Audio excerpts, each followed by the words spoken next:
Hey, it's Sela Social Studies. Okay, welcome back to Sela Social Studies. Today we're going to dabble a little bit in presidents and civil rights. Now, when you talk about presidents and civil rights, I mean, there was a few of them, right? You have Abraham Lincoln freeing the slaves, right?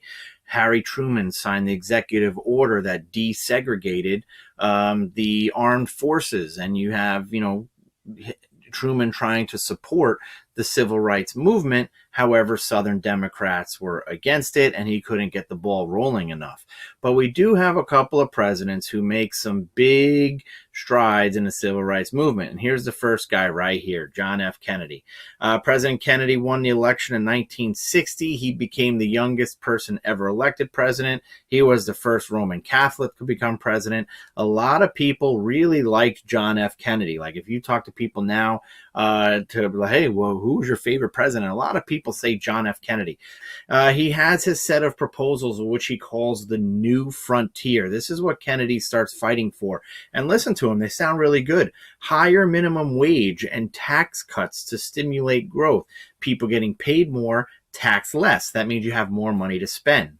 New spending on the military and space program. Remember NASA? Now we're going to try to go to the space, especially that Kennedy is president, like right dead heart in the middle of the Cold War and the space race between the Soviet Union and the United States. Soviets already put Sputnik up. Now we're going to go ahead and say, well, we're going to go ahead and go to the moon, right? That's what Kennedy says. We're going to go to the moon. He creates programs to help the poor and unemployed, right? Financial help for public schools.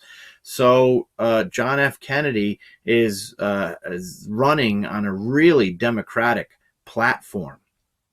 All right. He also supported the goals of the civil rights movement. So a lot of people loved Kennedy during this time. He was against the Soviet Union. He wanted to pay you more. He wanted to cut your taxes. He wanted to give funding to schools. So he was well liked by a lot of people.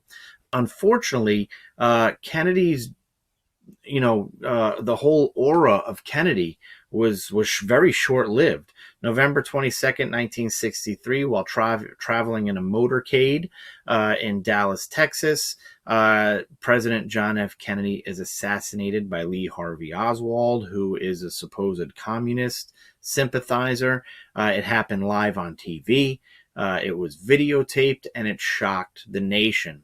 So all these ideas and plans and potential of what John F. Kennedy could do is cut short that day. And that is actually a picture from the motorcade and Kennedy's assassination.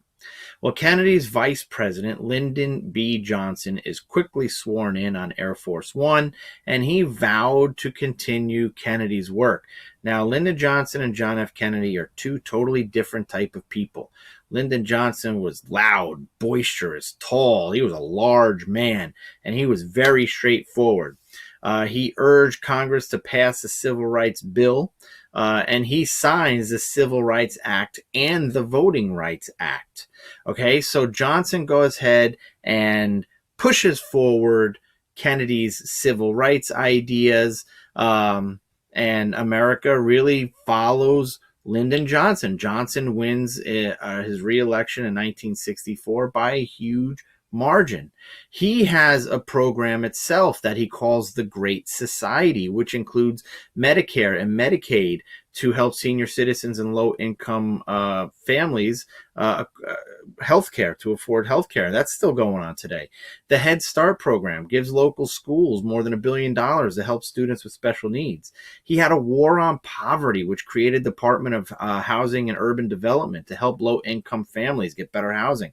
This type of stuff is still around today, right? I mean, Medicare, Medicaid, the HUD, that's all still around today.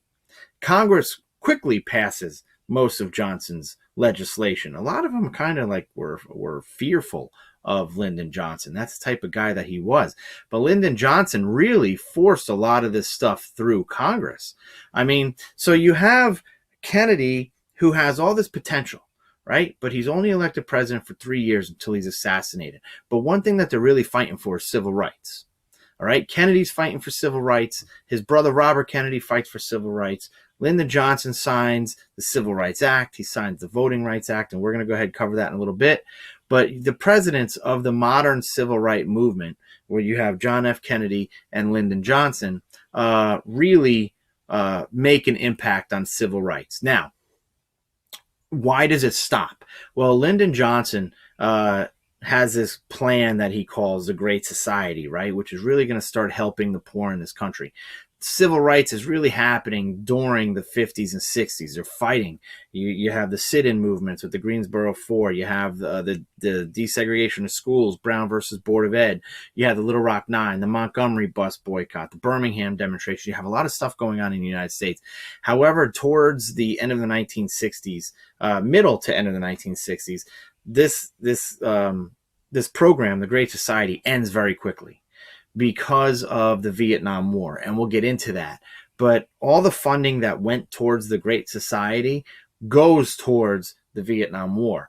And then our country goes from Cold War, Red Scare 50s to Civil Rights, Cold War 50s and 60s to Vietnam, Civil Rights, Cold War 60s and 70s. All right. So you have these type of ideas that really start running the nation.